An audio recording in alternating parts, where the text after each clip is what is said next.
Bonjour, bienvenue aux entrevues Inspirer l'équilibre. Aujourd'hui, je reçois Évelyne Baudin. Bonjour Évelyne. Bonjour. Ça va bien? Oui, ça va bien, toi? Oui, tout à fait. Je suis super contente de te recevoir parce que je t'admire, parce que je trouve que tu es une personne vraiment formidable, mais aussi parce que j'aime beaucoup ta façon de parler d'étalement urbain, d'environnement. Je sais que c'est quelque chose qui te tient à cœur, donc j'ai hâte d'en discuter avec toi. Je te présente, tu es conseillère municipale du district du Carrefour dans l'arrondissement des Nations de la ville de Sherbrooke. Tu es chef intérimaire pour Sherbrooke Citoyen et cofondatrice, en fait, de ce parti politique municipal-là. C'est bien ça? C'est tout bon. Excellent. J'aimerais ça qu'on parle un des 4 points du programme de Sherbrooke Citoyen, qui est l'environnement et aménagement du territoire. Donc, c'est vraiment quelque chose qui est important pour toi. Tu fais des capsules souvent sur le sujet de ce qui se passe à Sherbrooke sur ce sujet-là. Donc, j'aimerais savoir, j'aimerais ça que de un, tu te présentes un peu aux gens pour savoir qui est Évelyne Baudin, qu'est-ce qui t'a amené à faire de la politique, puis qu'est-ce qui t'amène à défendre autant, c'est quoi qui est aussi important pour toi dans l'environnement et l'aménagement du territoire? OK, moi, Évelyne Baudin, je suis originaire de Sherbrooke. J'ai étudié en économie. J'ai obtenu ma maîtrise en 2015, donc je suis économiste depuis ce temps-là. J'ai été un peu dans l'enseignement, mais je vous dirais que la politique est arrivée quand même assez tôt dans ma vie, là. La première campagne électorale que j'ai faite, c'était au provincial pour le parti politique Option nationale en 2012. Donc, j'avais 24 ans à l'époque.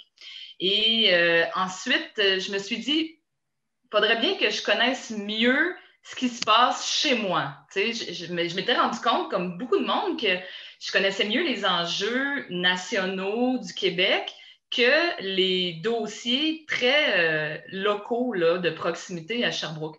J'ai commencé à juste suivre la politique par sens du devoir.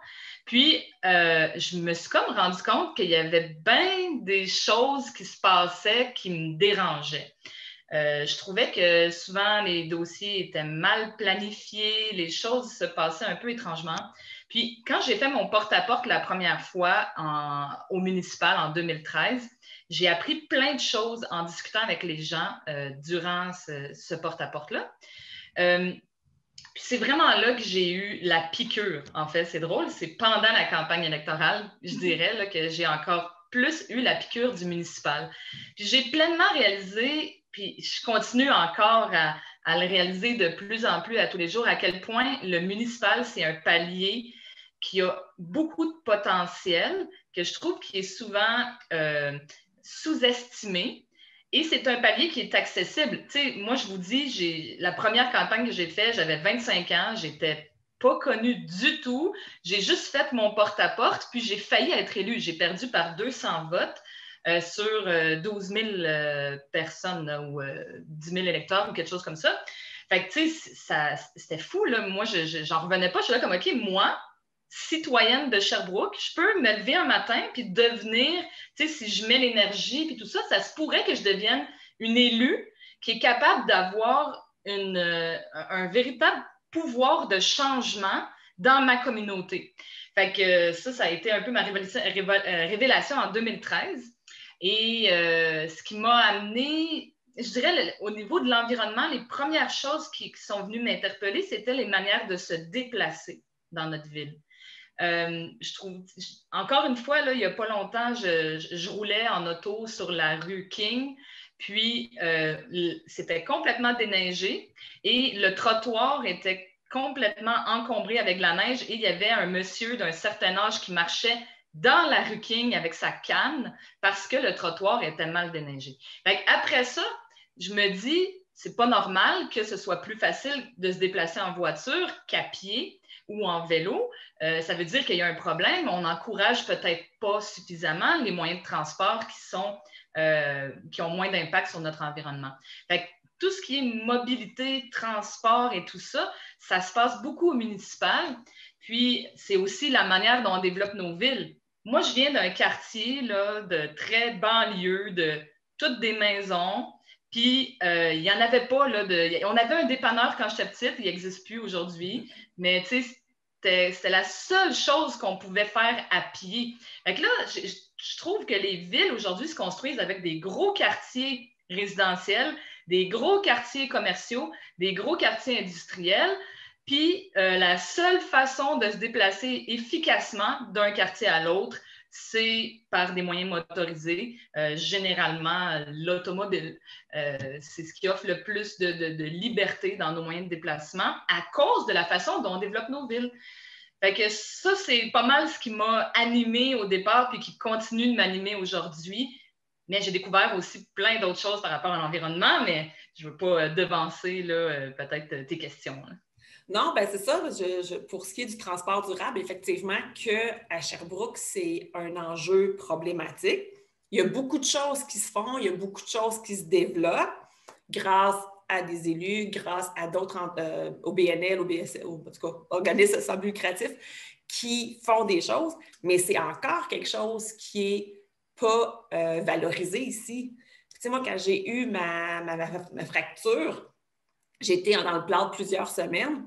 Et c'est là que j'ai pris toute la conscience à quel point nos trottoirs ne sont pas déneigés. Puis moi, j'habite sur une grande artère, là.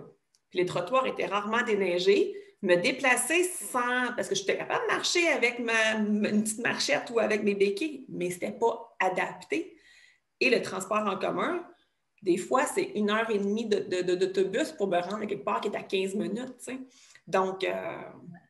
Puis, tu sais, on le voit, les gens qui arrivent de l'extérieur, des fois, qui arrivent à Sherbrooke, qui ont une perspective différente. Tu sais, moi, comme Sherbrookoise, je ne m'étais jamais posé la question. Là. Pour moi, c'était automatique quand j'avais besoin de me rendre quelque part, c'était en voiture. Puis, je demandais à mes parents, quand j'étais petite, d'aller me reconduire chez mes amis, à l'école et tout ça. Mais il y a quand même des avantages à Sherbrooke. Il y a une bonne partie de notre noyau urbain où on pourrait très bien là, circuler autrement qu'en voiture, mais on n'a pas développé ce réflexe-là. Puis, mon côté économiste aussi est beaucoup interpellé parce que le fait de posséder une voiture, c'est un des premiers facteurs d'appauvrissement des familles. Puis d'en posséder une deuxième, tu sais, évidemment que chez Sherbrooke Citoyen, on ne prône pas... c'est complètement irréaliste de dire qu'on n'aurait plus de voiture, là, tu sais. Mais si on peut essayer de voir à mettre ce qui est bon en place pour faire en sorte que les gens n'aient pas besoin d'une deuxième ou d'une troisième voiture. Tu sais, mettons, les adolescentes peuvent souvent se déplacer en vélo. Mais si les infrastructures cyclables ne sont pas sécuritaires, les parents ne les laisseront pas aller visiter leurs amis en vélo. Fait que, qu'est-ce qui se passe? Ben, c'est que là, le père ou la mère joue au taxi, puis de fil en aiguille, ben, m'emmener l'enfant en grandissant, la première chose qu'il veut faire, c'est s'acheter une auto. Tu sais.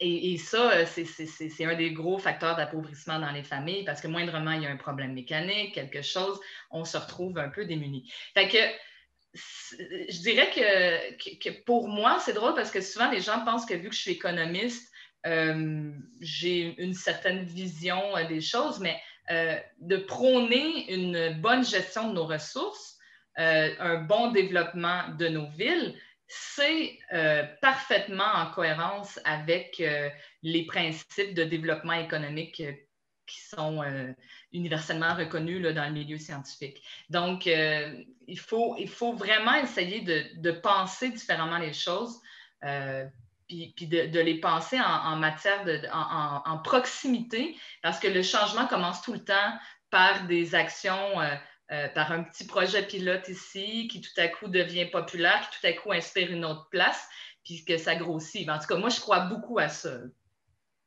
Oui, puis tu parlais que bon, les gens trouvent un peu ça surprenant, le fait que tu sois économiste versus le fait de ce que tu prends parfois.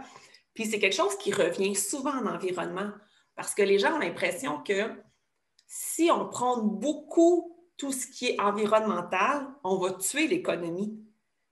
Et au contraire, ça peut très bien se développer ensemble et avoir une économie durable.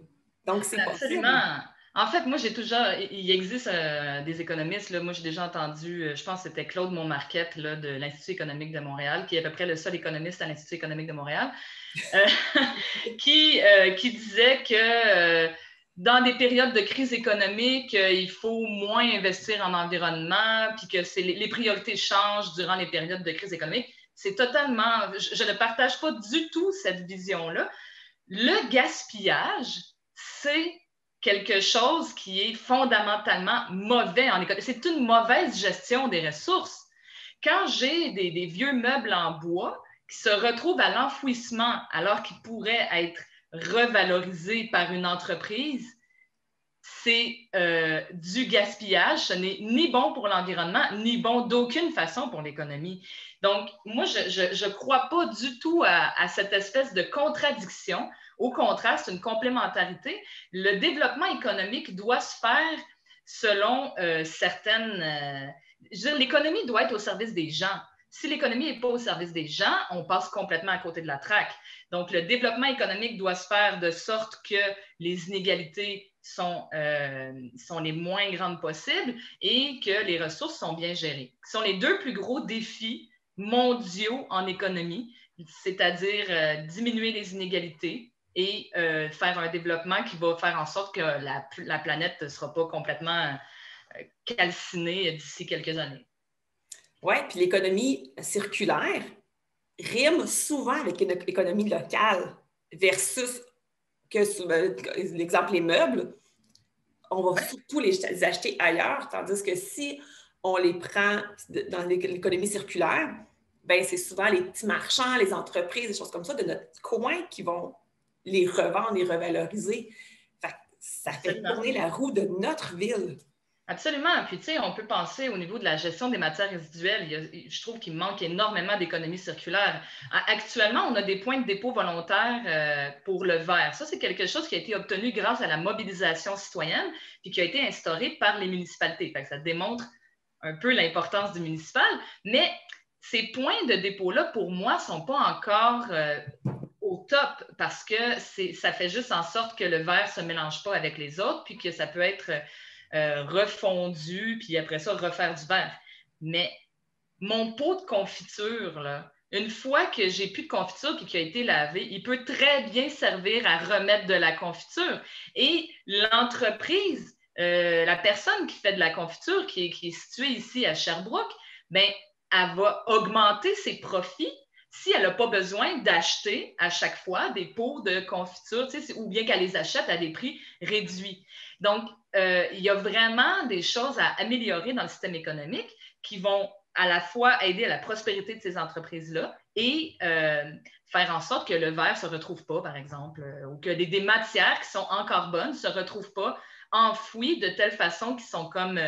ils sont pris, une fois que ça se retrouve dans un site d'enfouissement, c'est plus utilisable. Tu sais, c'est du gaspillage. C'est comme prendre, pour moi, enfouir des matières, c'est comme prendre de l'essence puis la jeter ou la brûler pour rien. Il faut voir les matières résiduelles comme des gisements de ressources.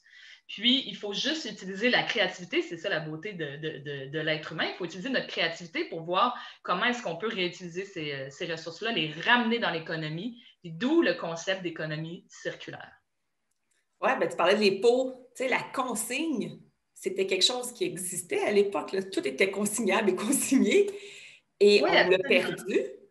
Oui. Et comme tu dis, c'est une chose qui pourrait justement permettre aux entreprises d'ici d'être compétitives au niveau des prix.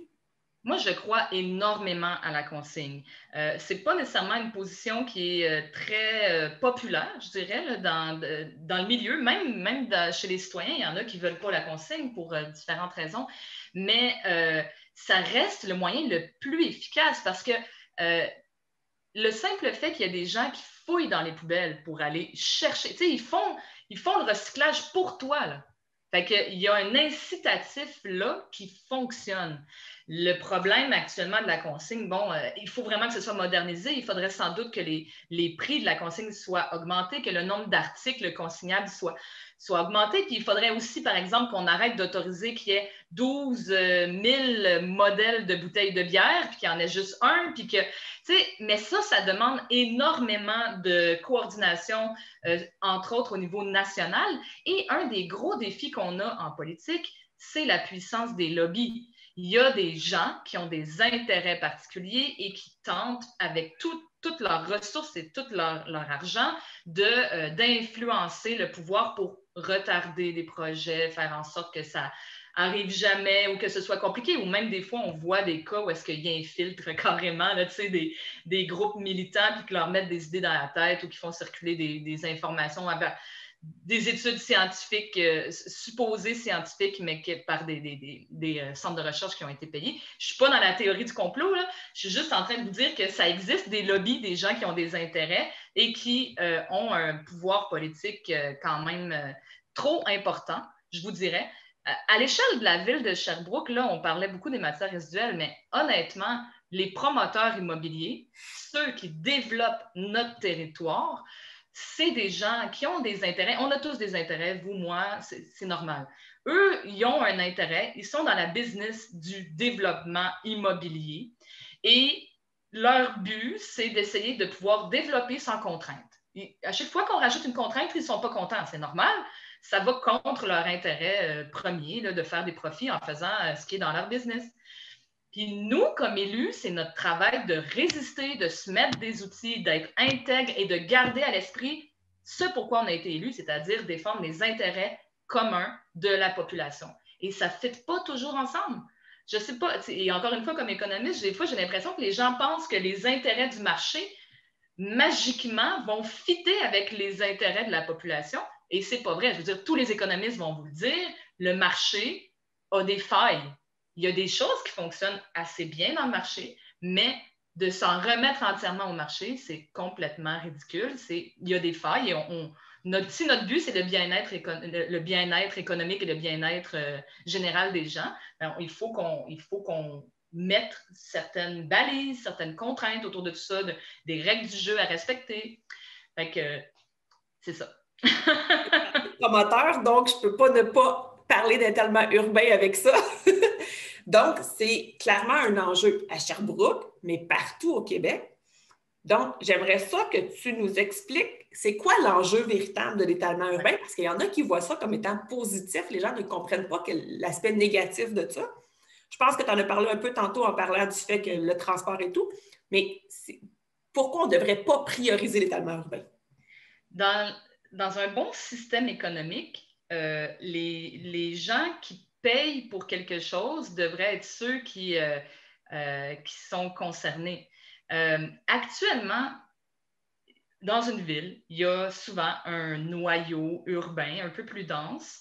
Et ensuite, il y a des promoteurs immobiliers qui construisent des nouvelles rues plus en périphérie, qui construisent des maisons et qui font en sorte que le territoire de la ville, ben, en fait, le territoire ne change pas, mais il se développe de telle sorte qu'on a plus d'infrastructures dont tout le monde doit s'occuper. Donc, on parle des routes qu'il faut asphalter, réparer, déneiger. On parle du fait que nos camions de vidange, bien, à la place de faire un petit trajet, doivent faire un plus grand trajet. Donc, on doit avoir plus de camions, etc., etc. Et donc, le problème actuellement, c'est encore une fois un problème économique, c'est que les coûts de l'étalement urbain ne sont pas assumés par ceux qui font de l'étalement urbain.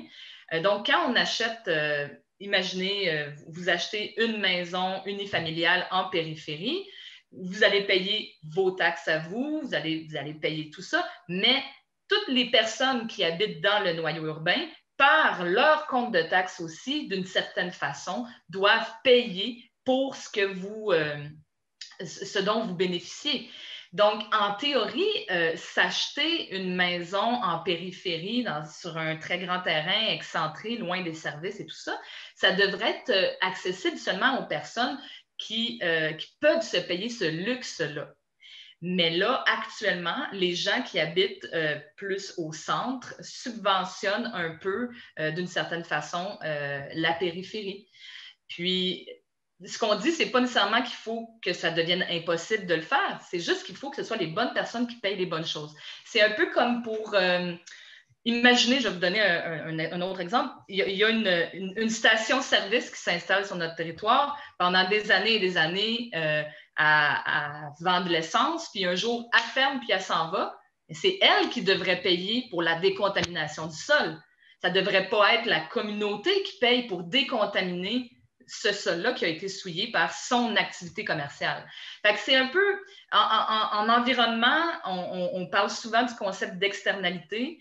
C'est un peu ça l'idée, c'est de s'assurer que que les coûts sont assumés par les bonnes personnes. Puis ce que ça ferait en plus, si c'était, mettons, les promoteurs et les gens qui achètent, c'est que les coûts seraient plus élevés. Parce que là, on répartit à toute la population. Parce que présentement, ce qui arrive, c'est qu'on construit des grandes maisons, des grands studios, pour des petites familles, ce qui fait qu'on développe, mais vu que ça coûte moins cher, même parfois qu'une maison qui est plus au centre, mais les gens sont intéressés à aller là. Si c'était vraiment le prix, le promoteur paye le prix, les gens qui achètent payent le prix, les gens, ils penseraient davantage, ce qui fait que c'est plus centrifié. Tu sais. Puis d'ailleurs, il y a quand même des améliorations qui se sont faites dans les dernières années. C'est juste qu'il reste beaucoup de travail à faire. Aujourd'hui, c'est beaucoup plus coûteux pour un promoteur quand il développe. Vous remarquerez, tu sais, c'est pas pour rien que les jumelés, les maisons de ville gagnent en popularité. C'est que pour les promoteurs, c'est de plus en plus coûteux parce que là, les villes exigent des choses comme, ben là, ta rue, on veut que ce soit pas n'importe quel lampadaire, puis on veut qu'il y ait un beau trottoir, puis on demande ci et ça, et ci et ça. Donc, ça devient plus coûteux de développer et ce qu'on observe, c'est que ça engendre une densification. Ce qui n'est pas nécessairement mauvais, même si ce n'est pas tout le monde qui veut vivre dans ce genre d'habitation-là.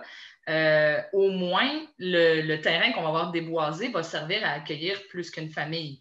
Donc, la densification, il y a quelque chose d'intéressant là. Mais la densification ne doit pas se faire n'importe comment.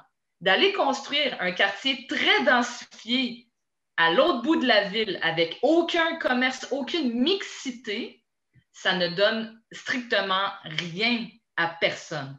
Donc, densifier, ou bien encore, on a vu des histoires de on va construire une tour de 17 étages, puis que là, tout à coup, on détruit complètement le paysage urbain puis le patrimoine immobilier.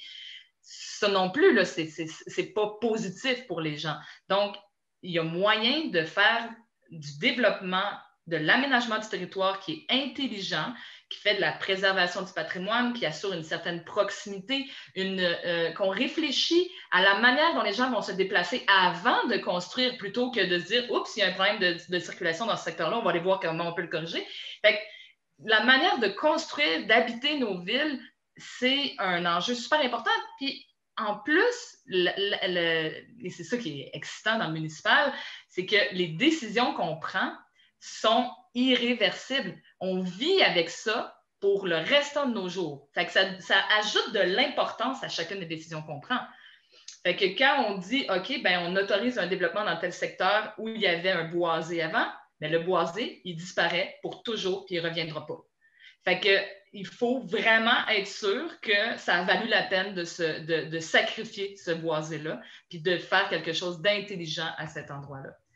Puis de croire que, tu sais, moi j'entends souvent comme, ben, on va le laisser construire son bloc, puis de toute façon, on verra, ce sera son problème s'il n'arrive pas à louer. C'est pas vrai, ça ne marche pas comme ça dans la vie. C'est notre responsabilité de veiller à un développement intelligent puis un aménagement durable de notre territoire.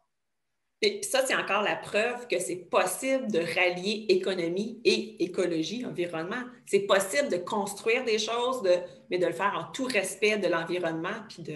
C'est non seulement possible, mais c'est incontournable. Ça ne peut pas aller l'un sans l'autre. Ça va ensemble. Puis, je veux dire, des fois, je parle à des gens, des militants écologistes très convaincus, Puis, ça les dérange un peu le discours que j'ai en économie, tu sais, que je parle de l'importance de bien gérer nos finances publiques et tout ça. Ils préféreraient peut-être que je parle moins de cet aspect-là puis que je parle plus de l'écologie. Mais la vérité, c'est que l'un ne peut pas aller sans l'autre. On ne pourra pas réaliser des projets ambitieux en matière d'environnement si on n'a pas des finances publiques saines. Et donc, l'un va avec l'autre pour moi. Excellent. J'aimerais ça, juste avant de terminer, parce que ça l'achève bientôt, j'aimerais ça que tu nous parles un peu, c'est quoi les projets, c'est quoi les valeurs environnementales de toi et du parti. Donc, juste pour terminer. OK. Bien, les valeurs environnementales du parti, j'ai parlé beaucoup d'aménagement du territoire aussi. On a abordé l'enjeu des matières résiduelles, la protection des milieux naturels et tout simplement aussi, je dirais, de concevoir l'environnement pas juste d'un point de vue écologique, là, de l'écologie, mais aussi en tant que milieu de vie. Comme être humain, on est fondamentalement, là, on est des animaux, puis on a besoin de nature. Donc, on a besoin d'arbres. Je connais personne dans la vie qui n'aime pas les arbres. Donc, on a besoin d'arbres, on a besoin de protéger, même en milieu urbain. On a besoin d'avoir cette verdure-là, d'avoir cette connexion-là, puis avoir l'impression qu'on est un peu, on imite un peu le feeling de la nature, même en milieu urbain. Donc, c'est pas juste d'un point de vue, je dirais, purement, strictement environnemental, mais aussi d'un point de vue de qualité de vie. Tout le monde veut pouvoir tout le monde est content d'avoir à proximité de chez eux un sentier de randonnée, un endroit où ils peuvent aller en profiter. Donc, ça, je dirais que c'est au niveau de Sherbrooke Citoyen. C'est évidemment aussi des valeurs que j'incarne le plus possible. En tout cas, je les porte du moins, ces valeurs-là. Moi, dans ma vie, je suis beaucoup, je ne sais pas comment dire, c'est des petits gestes que je fais dans le sens où je veux dire, j'achète pas de choses dont j'essaie le plus possible de ne pas acheter de choses dont j'ai pas besoin. En as-tu vraiment besoin, que dit McSween? Sinon, ben, j'essaie au niveau de la gestion des matières résiduelles de le faire le mieux possible. Je fais des petites choses comme j'ai encouragé une jeune fille à Sherbrooke qui fabriquait du papier de toilette réutilisable. Donc, des choses comme ça, des produits hygiéniques aussi durables, ça fait partie de mon quotidien. Ce genre de choses-là. Et aussi, j'essaie de me déplacer à vélo quand c'est possible. Ça a été, je vous dirais, une révélation dans ma vie. Comme Sherbrookoise, j'aurais jamais cru qu'un jour, le vélo deviendrait mon moyen de transport principal. L'hiver, c'est moins le cas, mais moindrement, il commence à faire beau puis que je peux être sur une chaussée un peu plus propre. J'utilise mon vélo, oui, comme geste écologique, parce que je trouve ça important, mais ça vient, et on parle d'inspirer l'équilibre. Moi, c'est mon moyen de garder un certain équilibre. Ça vient m'aérer l'esprit, ça me fait du bien, cette espèce d'exercice physique, même si j'ai décidé d'acheter un vélo électrique. Tu sais. Moi, je suis allée avec ma situation personnelle. Je le savais que moi, je n'aurais pas la motivation de faire du vélo mon moyen de transport principal si ce n'était pas un vélo électrique. Et le vélo électrique me permet de faire en sorte que ma voiture, durant tout l'été, puis une bonne partie du printemps et de l'automne, elle reste chez moi.